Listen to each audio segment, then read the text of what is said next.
Hello guys, in today's video I will be showing you how to fix the Amazon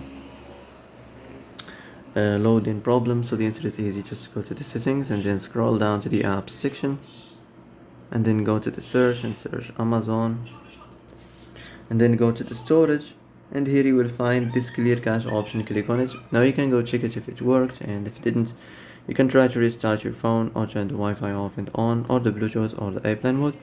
Also, you can try to clear data, but be careful. If you clear data, all these applications data will be deleted. This includes all files, the settings, the accounts, the databases, etc. So be careful if you want to clear your data.